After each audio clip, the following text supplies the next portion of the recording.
Ta. Me sunanka? Malam Garba. Malam Garba kawai. Shikenan? Malam Garba. I just asked him what his name was, and he says his name is Malam Garba. Okay. Nani unguwarka? Kajuru. Okay. Like he's from Kajuru. Local government, I think. So he's based here in Kajuru, where the castle is.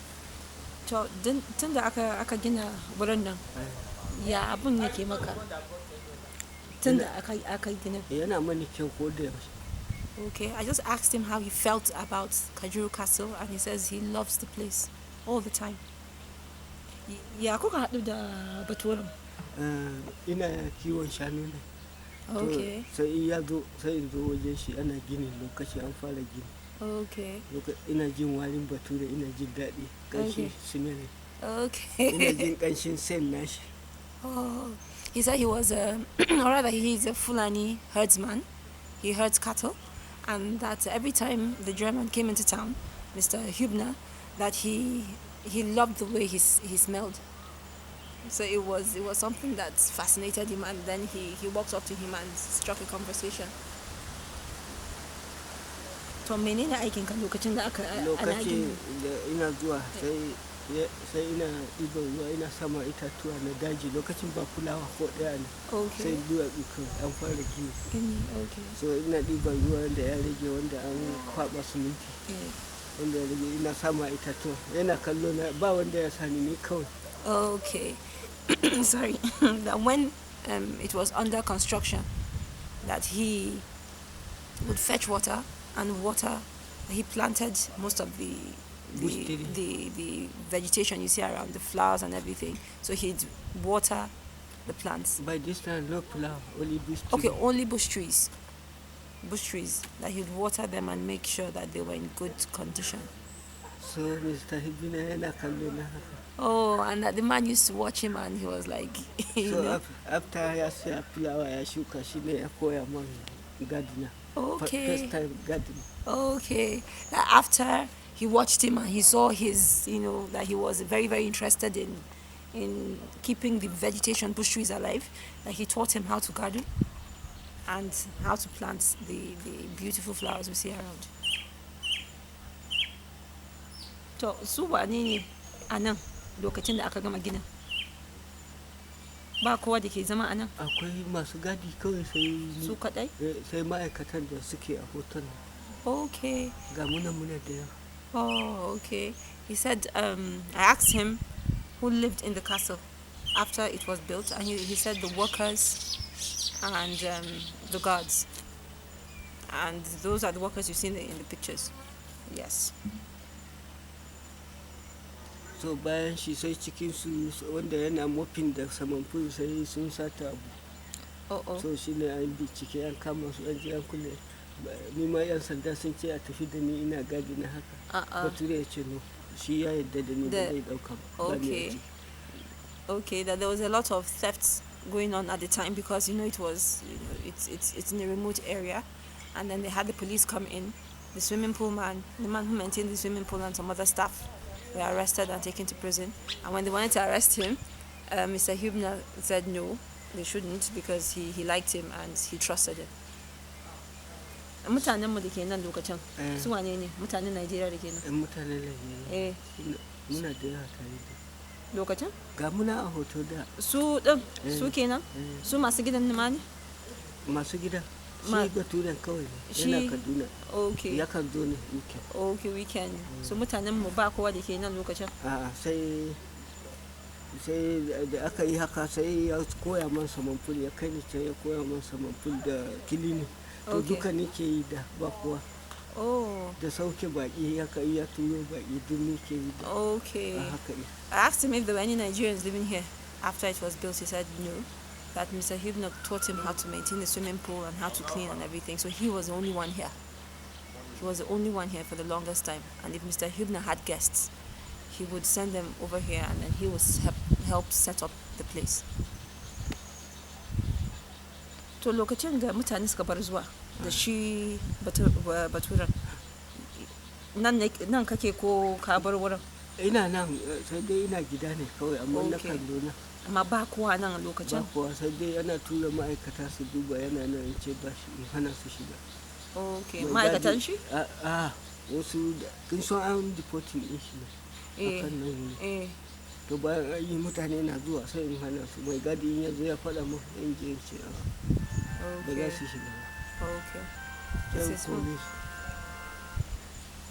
It's his phone. So I just asked him where he was and what he did when the castle was abandoned for years. He said because of his Mr. Hubner's unfortunate incident about him being deported, that it was abandoned for years, and he has his own house somewhere in the Fulani settlement over there. So when the security man alerted him to the fact that people were coming in, he would come in and then make sure that they do not have access into the premises at all.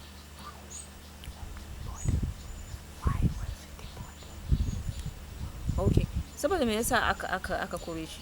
Saboda me yasa aka deport shi? Wai akwai wasu suna son nan ne. Eh. Suka ce ya sayar musu ya ce ba zai sayar. Okay. To da ya gama ginin shi kuma inda ya yi wauta sai yana kawo manyan mu anan yana fati da su yana musu fati ya ba su drink ya ba su abinci. Okay. To da sun ga nan din sun je sai sun kira taro a kan nan din shi bai sani shi ne an ɗauki kafan shi sun riga sun ga nan din yana gaya musu yana so ya a lokacin helikwata tana zuwa Abuja da an ce Abuja Kajuru kawai yana so Kajuru zai gyara shi sosai. Yana so Kajuru ko wani ya zo hutu daga wata ƙasa Kajuru zai zo zai gini manyan gidaje a can hawa 101 da manyan gidaje biyu nan ya zama wajen wanka ne kawai da shaye-shaye nan kastin ne amma ga wurin kwana can zai yi. Wow. Zai bude kinsuwe labincis duka nan shagunan nan zai bude. That he had plans for this place. His intention was to build like a resort, a community here of about 101 houses, and at the time he wanted to bring in Leventis and Kingsway, and then because he knew the high and mighty in power at the time, a lot of them would come here for events. There was a lot of lively stuff happening, drinks, good food and everything. There was some of those people that now they wanted him to sell the place to them, and he refused. And then I think they just probably alerted the authorities to the fact that he was here and that maybe he had gotten the place under dubious circumstances, so he was deported after that. Yaushe aka kawo kada an fara bildin wancan an kai daki daya shine an kawo kada din guda biyu amma wannan ya kashe daya. I asked him when the crocodile was brought in, the dragon, and two were brought in before the dungeon was completed, but George killed the other one, so now there's just George, selfish George. Idan Allah ya sa kai da baturin za ku haɗu, me za ka ce mai? Zan ji daɗi sosai. Za ka ji daɗi sosai. Za ka ce mishi ya dawo ko ka bi shi can? Ko ya dawo ko kuma dai ya so abin da ya yi. Yadda na bauta ma gidan nan tun ina ƙarami na. Gaskiya. Na yi ma gidan nan bauta sosai. Sosai. Kuma tun da ya shiga hannuna ko kusa bai fita ba. Amma lokacin muna haɗe da wancan to kullum da abu yana bata. Okay. So I asked him if he could see Mr. Hubner today, what he would say to him, and he says he'll tell him to stay. Because he said he'll tell him to stay because he enjoyed the fact that he was here and he taught him a lot, and he also asked him to compensate him for all the work that he has done, because he's made sure even a nail has not been removed from its place for as long as he was here, that he has maintained the place as best as he can. So some form of compensation would be nice, because all the while he took up the place for free. To mutanen Kajuru, menene ba mu san? Mutanen Kajuru ko? Menene ba mu san kamar halin su akwai wani irin hali da suka ji shi da bamu sani ba? hali mai kyau ne. Hali mai kyau ne ko? Suna nan zaman lafiya. To ba matsala ba komai.